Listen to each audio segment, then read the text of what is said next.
ভাই ইন্ডিয়া তো চ্যাম্পিয়ন হয়ে গেছে গা, রিপিট হিস্ট্রি করছে এবং ডিপিট হিস্ট্রি করছে, অনেকগুলি রেকর্ড।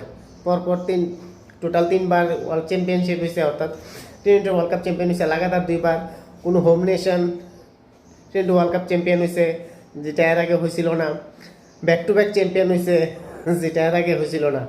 বাট ইন্ডিয়ার এ টু জেড, অর্থাৎ টপ অর্ডার থেকে লোয়ার মিডল অর্ডার পর্যন্ত প্রত্যেকটা ব্যাটসম্যানই সেই লেভেলের খেলছে ভাই। কিন্তু এর মধ্যে একটা ব্যাটসম্যান যে এত কিছু করার পরও তার নামটা কিন্তু সেরকমভাবে হাইলাইট হইতেছে না, সেটা হচ্ছে শিবম দুবে।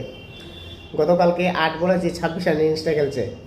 তাছাড়া নেদারল্যান্ডের লোকে যে একটা 50 করছে, পাকিস্তানের লোকে যে 233 রান করছে, এশিয়া কাপের ফাইনালের মধ্যে যে ইনিংসটা খেলছে, তাছাড়া ইংল্যান্ডের লোকে যে রানটা করছে লাস্টে যায় সেটা, সে শিবম দুবে।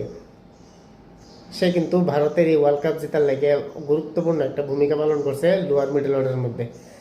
একদম মানে পিন পয়েন্ট যদি কথা বলি, শিবম দুবের মতো এরকম প্লেয়ার ইন্ডিয়া খুব কমই আছে।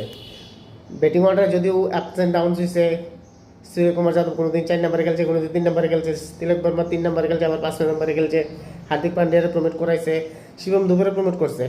কিন্তু কনসিস্টেন্সি খেলে গেছে শিবম দুবে, এবং বলও ভালো করছে মোটামুটি কইতে পারি, উইকেটও নিছে, ফিল্ডিংও করছে সে শিবম দুবে, যার T20 ওয়ার্ল্ড কাপের মধ্যে এত একটা হাইলাইট হচ্ছে না, কিন্তু তার ইনিংসটা আসলো সেই রকম, যেটা গতবার অক্ষর প্যাটেলের ক্ষেত্রে হয়েছিল, এটা এবার শিবম দুবের ক্ষেত্রে হয়েছে।